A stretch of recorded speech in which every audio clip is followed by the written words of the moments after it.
r/AskReddit. Have you ever had a close friend cross a line in your relationship? If so, what happened? I was dating a guy for about a month, told my best friend all about him and how much I liked him. My friend and I had tickets to a music festival and the guy decided last minute he was going to come also because he liked some of the bands that were there. Went to the festival, had a great time, and got an Uber back to an Airbnb we had rented for the weekend. Walked in, guy I was dating, went to the room we were sleeping in to lay down. I go into the kitchen to get water, hear guy yelling my name, walk in on my best friend on top of guy straddling him. Uncomfortable confrontation ensues. Edit. Wow, I don't ever comment on anything ever, so this is new for me. For that reason, I gave you the most condensed version I could, while trying to have the story still make sense. This happened a year ago. My friend and I had been friends for 9 years. There were a lot of comments about the drinking, and I agree it is not her main issue and all the drinking does is make her issues worse. My immediate reaction, after I walked in the room, because the guy was calling my name, asking for me to come help him, when I saw her on top of him was shock, and I was instantly furious with the two of them. Also, they both had clothes on. I said something along the lines of I don't know what the fuck is going on, but I'm not okay with this, and I'm not sure how either of you think it is okay either. She immediately got off of him, mumbled I'm sorry, and retreated to her room and passed out. I started packing my stuff, and said I was leaving, because at that point I was so angry I was done with both of them. Guy talked to me for almost an hour afterwards, confused why I was mad at him, and eventually when I calmed down realized he didn't do anything wrong.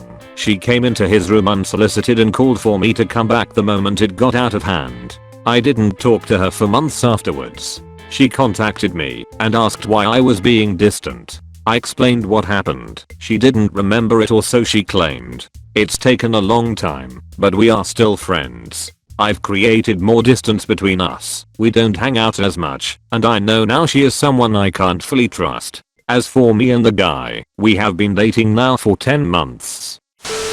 This was actually pretty recent. I had a friend who I was incredibly close with years ago. I was her witness at her wedding. My name is in her marriage certificate, and I'm the godmother of her firstborn, recognized through her church as such. I even saved her life by performing CPR on her until paramedics arrived and paid for those hospital bills. That close.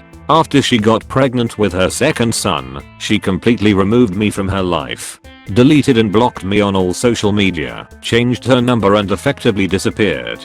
Alienated me from our mutual friends and her family. I was worried something terrible had happened and had no way to find out if she was okay. I was in a very dark place in my life after a major spinal injury, and her just disappearing almost destroyed me. But I built my life back up and ended up in a very successful career, met my now fiancé, and finished my education. 2 years after all this, she contacts me again, apologizing for abandoning me and asking if we could rekindle a friendship as she missed me and regrets destroying the only healthy friendship she had. I agreed, on terms that it would take some time to rebuild the trust we once had. I still haven't seen her face to face since before her disappearance, though not for lack of trying. Every plan we made for coffee dates, or coming to my house warming, or my graduation or anything, she would either bail or flat out ghost me for several days after the event. When she begged to be a bridesmaid in my wedding, I caved and changed our entire setup to accommodate that, but she couldn't even show up to try on dresses or text me back about what she thought of the one I decided on. So I dropped her from the wedding.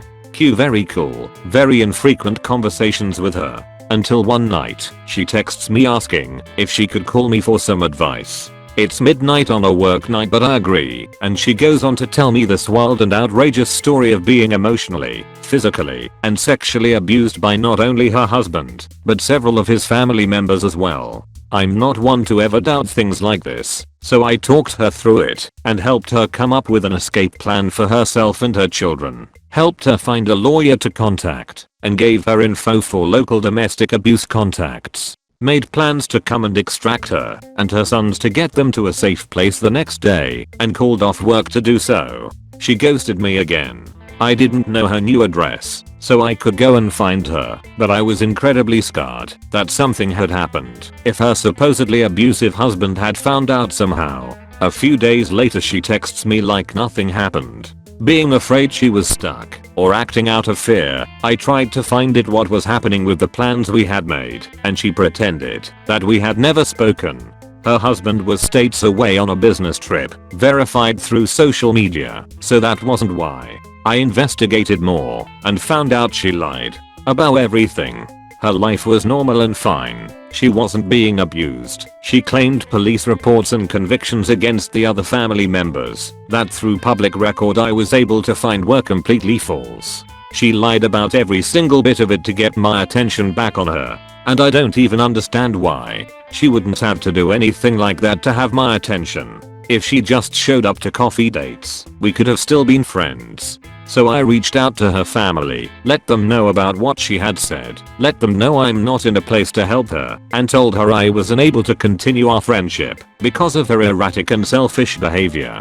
I cut all contact, and am now weary of being so available to help anyone. I feel terrible about it all, because if there is any chance anything she said is true, I may have just abandoned her. But from everything I found it isn't. This was only a few months ago, and I think about it every day. I still basically stalk her life through social media looking for any signs she may need help, just in case. I don't have many close friends or family and have been abandoned many times myself, so I hate feeling like I'm doing the same thing, but I can't put my life on hold and neglect my job, my spouse, and my healthy relationships for someone like that. Not sure if this falls under that, but my best childhood friend did something pretty bad to someone else in high school, and that led to me blowing up my circle of friends. There was a girl. She came from a broken, abusive everything is fine on the surface rich family. She had some problems with anorexia, depression, and PTSD. She had also been raped by an ex-boyfriend, who is not otherwise part of this story. So, this girl made a new friend in high school. We shall call this friend POS, for piece of shit. POS was a good friend of my best friend. I'd hung out with him a few times, but we were just a friend of a friend to each other. The girl came to trust POS, and eventually she told him all her dark secrets and pains and regrets. POS pretended to offer her support, then turned around and told his friends all her secrets because he enjoyed gossiping and being the center of attention. He also told them not to let it get back to her because then she would stop telling him secrets. One of the people he told was my best friend, and he told me, and that wasn't right. I told the girl everything I knew. Me, some random guy she had met only once before, knowing intimate details about her horrible family life, the stuff about her ex, her eating disorder, everything. She was obviously horrified and felt very betrayed by POS. So she confronted him very loudly and publicly. The most drama I've ever heard of in real life. A lot of people already knew her secrets, so I guess she felt she didn't have much to lose. Anyway, POS went into damage control mode and tried to spin it as me manipulating the girl to get into her pants and only making her think I knew all those things. Some people believed him, some believed her. My best friend felt that I had betrayed him and sided with POS. This also made it hard to get along when we met up with the same circle of friends. So the end result was my circle of friends somewhat breaking up in the last semester of high school. I missed my, formerly, best friend for a while. I have never found anyone else WTH a sense of humor so similar to mine. But ultimately, I couldn't have not told the girl what was happening, and the fact that my friend treated it as just juicy gossip. I guess he wasn't a very good person. I'm not perfect myself, and I certainly regret the price I had to pay for that story, but I did the right thing. If I could go back, I wouldn't change that. I wouldn't be me if I had stood by and let that continue. I was in an abusive relationship for 2 years, and in the meantime I had a strange friendship with a guy who knew my boyfriend at the time. We'll call him Charlie. Charlie would drive to my house and pick me up, and we'd go to the park or something. My abusive boyfriend at the time was probably screwing around with some other girl at the time, so he ghosted sometimes and so did I. Charlie had a girlfriend too, and he would even take me to pick her up too. Obviously, that's weird, but she didn't even seem to mind. I didn't have feelings for Charlie, and to this day, I'm unsure he had feelings for me. Why do I say that? Because Charlie would take me to church, just so I could be with my now fiancé. Charlie also would take me to the park with my now fiancé. If he liked me, why would he do that? We were super close friends. He would pick me up every day, and we would drive and talk. He even bought me a stuffed horse I wanted. He'd buy us pizza and we'd spend all sorts of time together. I even remember one night my depression was getting the better of me, and I just cried on his shoulder while he pet me. He was very nice, but a bit odd too. He would always try to steal my phone, and had the intention of not returning it. When I wasn't available to go places with him, he would get extremely clingy and talk down on me about my abusive boyfriend. The line he crossed was when he came into my house and started chasing me around the kitchen threatening to kidnap me. I got the idea that he wasn't playing, even though we were both smiling. I was extremely uncomfortable. My mom heard him say he was going to kidnap me and carry me out of the house. Mom went mama bear on him and kicked him out of the house. I haven't spoken to him since. TDLR, good friendship during an abusive relationship until he very seriously threatens to kidnap me. He refused to get help. He's been dealing with mental health issues and I always tried being there for him in any way possible.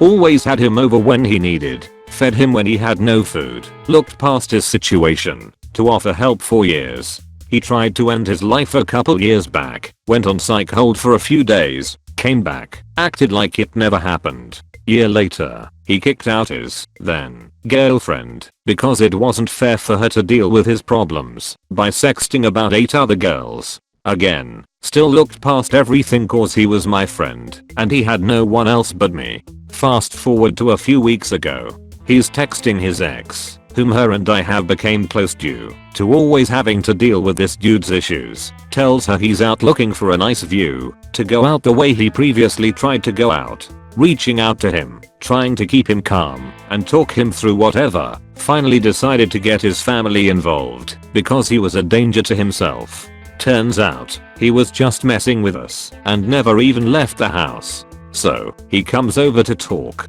throws a fit because no one came to see him or talk to him when he clearly decided not to respond to whatever was said. Had the chance to do an 30-day inpatient program, but declined it repeatedly because he said I don't think it's going to work. He is not on medication, abuses weed, no respect for the plant, and swears up and down that it won't help him. Managed to talk him into considering the program. He leaves in a happier mood, tells me he's going to call and see what he needs to do. Next day, I ask how it went. He said, I'm not going to go. I'm just going to work. I then decided to distance myself for a little while. I get a text next day. Hey man, I'm doing better. Want to hang out? I don't feel great due to stress with all of this, so I say I'm busy, but offer to hang out the following day. He rejects the offer. Few days later, asks to hang out again. I had a cold, told him my plate was full, and he tells me no problem.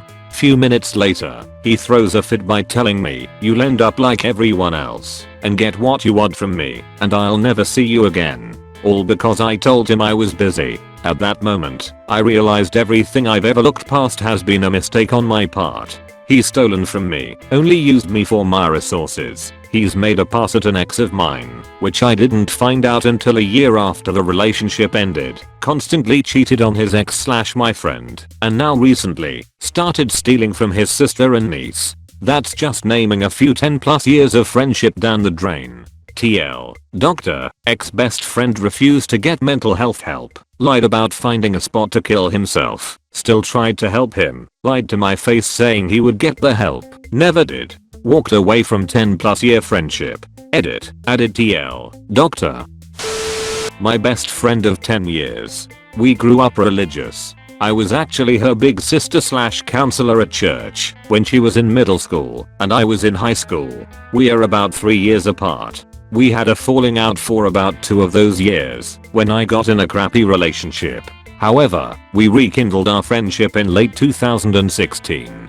We both grew up into much chiller, less religious people, so we were able to get along again. Or so I thought. In 2017, she invited me to go to Vegas with her and her cousins for her birthday. At first everything was fine. We drove down to Vegas, just the two of us. We got pancakes together, rode the rides on the top of the stratosphere, and I let her know I was going to be her party mom. I had a new boyfriend who was chill enough to be cool with me going to Vegas, and I really didn't want to get drunk and be stupid anyways, so I was totally okay with being the responsible one. She said that she needed the protection anyways, so I assumed it was going to be a good time. I realized she was a different person when I heard her snorting coke with her cousin in the bathroom before we took off to the strip. She then proceeded to ditch me several times at the casinos and clubs to try to score more coke from wealthy single dudes, therefore leaving me to be harassed by Vegas creeps. I found myself walking down the strip alone at 3 AM back to my hotel while still getting verbally harassed the entire way down. It was getting so bad that I called my boyfriend just so that if anything happened, I would have someone on the other line who would know where I was / what occurred. The next morning at 9 AM, she had just arrived and was still wired from the coke. I had barely slept because she wasn't responding to any of my text messages all night, and I was super worried / guilty that something happened to her. She told me this long story about how her and cousins ended up at the hotel of one of the rich dudes from the club. Rich dude demanded sex in exchange for coke. When they both refused, it made rich dude angry, so he tried to take it from the cousin by force. They ran and stole about $300 from him. They were chased down and nearly caught by this dude, but got away because they had a really helpful cab driver. She told me this entire story with joy and excitement, and not with the anxiety that I had just listening to it. The entire story just made me realize that me and this girl had nothing in common at all. There was no past or present that could even bring us together. I just looked her up, and oddly, or is this typical, she's still extremely devout / committed to the church we grew up in. She's a youth leader. TL, doctor, church best friend of 10 years grows up to be a coke adrenaline junkie? I'm not. LSD. I once read that LSD can alter your personality for up to 18 months after, and I'm pretty damn sure that's what happened to him. A very dear friend of mine asked me to hang out with him while he did LSD to keep an eye on him. I was honored he asked me honestly and was totally fine with it, chilling together all day, but later into the trip he got paranoid about me. From then on out things were never the same. A week later he actually accused me of being abusive towards my BF of 5 years, a friend of his too, and roommate at the time, whom he had met through me. It was a total shock.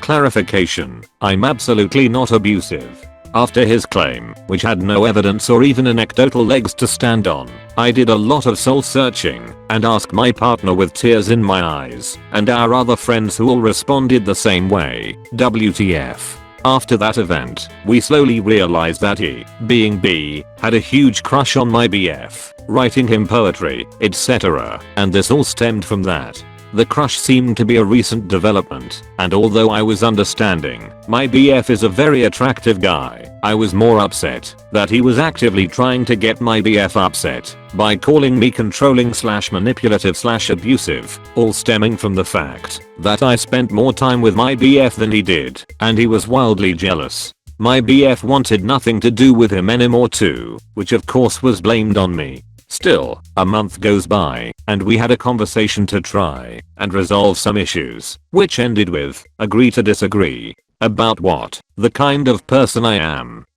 The friendship stumbled on, and I foolishly thought it had all blown over. The friendship ended when I was talking about a heartbreaking family crisis and he coldly told me to get over it already, and that my perspective was warped and selfish. I was already drained from the crisis and just fucking tired of being an emotional punching bag for people. So with iron in my voice I set a cold stare on him, let the silence drag on, and calmly told him, I do not like how you treat me. I'm done, and I left him there in the coffee house. First step of many that I ever took in cutting toxic people out of my life, and as a people pleaser extraordinaire, it was stupidly hard. I run into him maybe about once a year, and we're friendly because I still care about him and have fond feelings, but there is no friendship, only memories of a really lovely one, which spur me to be polite. I wonder if he ever snapped out of it and regrets anything, but I doubt it. He was kinda a little sociopathic to begin with. Just over 2 years ago I met this guy at work. He was a nice enough guy, we had a lot of similar interests, both liked retro gaming, liked a lot of the same movies and TV shows, generic normal relatable stuff. As time goes on, my wife and I get a new apartment and we need roommates to help, mostly because I had recently quit my job to parent full time, while my wife established a solid spot in her new career. Anyway, we invite him to live with us. He told me he was paying like $500 or $600 a month to live at his current place, and I was offering $400 a month. Good deal. As time goes on, some really awful habits start to shine through. He's incredibly argumentative over very arbitrary things, like whether bergamot is pronounced with a hard or soft T. Argued the point, even after being shown how to pronounce it via Google searching. He begins to smell very badly. Came to find out it was yeast infections. Would use the bathroom for upwards, if an hour, so he could cry, despite having his own room with a door. Refused to bring home toilet paper when asked. He would pay for it, but leave it at the service desk, so I could get it later, because it likely drive there later in the day. But we needed his point money for rent. Eventually I was looking for work, but having a tough go of it. Then he decided to not pay us for 3 weeks out of the month, shorting us $380. He eventually paid me on the last day of the month before late fees accrued. But the rabbit hole just kept getting deeper. While I sleuthed that problem, I learned he was $900 in debt to another mutual friend from my now old job. He was supposed to get parts for a computer so he could build it for my friend. Turns out he bought a Nintendo Switch with it and paid me rent. Fast forward a month or two. My mom comes over and sees my son's piggy bank on my entertainment center. She brings it down so my son can put some quarters in it. When I go to set it back on the shelf, I notice that it's very light. I had about $60 in 50-cent pieces in there before. I open it. They are all gone, and a 20 I put in there was gone. I'm getting hot and my throat is getting scratchy, feeling like I'm gonna cry. I broke the cardinal roomie rule and went into his room. He was at work at the time to search for the coins. Spoiler, I found a few dollars worth laying around. Like clockwork, as soon as I get back to the living room, he walks right in the front door. I stop him and just ask straight, "Sully, did you take $80 out of my son's bank?" He stands there in shocked silence. My wife pipes up. Not answering his question is also an answer. He stares me right in the eye. "Yes, I did." Then the screaming began. "He is 1 year old, you degenerate fuck. Who the fuck steals money from a child? That is the most reprehensible fucking thing you could have done after all of the fucking bullshit you put us through. What the fuck did my kid ever do to you? Has a fucking baby. You have a week to get your fucking shit out of my home." I have never seen a man get so pale, and to be fair, I don't think I have ever gotten like that with someone that wasn't my parents during high school. In that week, I had my friend that got fucked out of the $900 come over. He went into Sully's room and told him to his face, "Give me my money back right now, or give me your computer." It cost him $1,000. Taxes. Next thing I know, Sully is sobbing and handing over his big old computer, and I got to help load it into his car. I know I should have never gave him a week. I know I should have booted his ass out that moment. But I was scared of him pulling some squatters' rights shit or something to that effect. I know he has a Reddit account, so if you sees this, fuck you Sully, you fat fucking sack of shit. Sorry about formatting and grammar and everything else. I did this on mobile. My best friend of 7 years ruined our friendship. I was always poor during high school because I didn't have a job, but I never made her buy me anything. I would get $10 for the weekend from my mom and use that money to buy things off the dollar menu to eat. My best friend had a job and lived rent-free with her mom, yet she was always broke. When I turned 17, I got a job at Subway and also a sugar daddy. Not here for judgment, thanks. I was making a lot of money, but I was saving it up so I could finally go to the dentist, get myself checked out at a doctor, and go to school since I had no family support in those issues. Every weekend that I would come over after that, she would ask me if I was hungry, go out to a restaurant and order anything she wanted, and just reached her hand out for my card when the bill came. Whatever, I can pay for her meals, since she has done that for me when I needed it. Well, the meals turned into bigger things. She met a boy on Facebook who lived a couple hours from us, and she asked me for almost $500 for gas and hotel money so she could meet him. I kind of ignored that request for a while, and her and the boy eventually stopped talking. Thank God I didn't waste that money. She wanted to start a job at Dave & Buster's as an event photographer, but she needed a camera. So she asked me to buy her one and she would pay me back. I let her borrow one of my cameras, since I do photography, and told her if she got the job I'd consider it more. She never followed up with the job. I think she never would have, and would have just kept the camera if I bought it and never paid me back. What crossed the line was, my birthday is 7 days before hers. For my birthday she went to Comic-Con to celebrate her birthday. I told her I would like her to spend the day with me, so she invited me along, and I declined, because I wanted the day to be about me and not her. When she was done she picked me up and gave me a $30 bong, even though she knew I hid the fact that I smoked weed from my mom, and I didn't know where to get weed even if I wanted to use it. For her birthday, she drove me around to various places and had me buy her presents. I took her out to eat at BJ's and spent $60 on dinner for two. I bought her clothes, a curling iron, Macup, ECT. She went to get her eyebrows done, and when she was being rung up she just looked at me and expected me to pay the bill, even though she hadn't asked me to pay before she got them done. The presents ended up being around $150-210 including dinner. That night after her birthday we were having a party for her, and I agreed to buy the food for it. I told her explicitly that I would not buy the alcohol because I don't drink. Well, the morning of the party she informs me that she spent all of her paycheck on God knows what, and that she needed me to spend $200 on alcohol. I went off on her. I told her no, and that I spent so much money on her already. She tried to manipulate me and tell me that she thought she could come to me if she needed anything. It was disgusting. I lost probably $5,000 being her friend in the span of 6 months when she would make me buy things off the dollar menu when I was poor, never throw me a birthday party, and would never do the things I did for her. There are so many stories about how she took advantage of me. It makes me shake with anger even typing this out. Thank you so much for watching. Please like and subscribe the channel.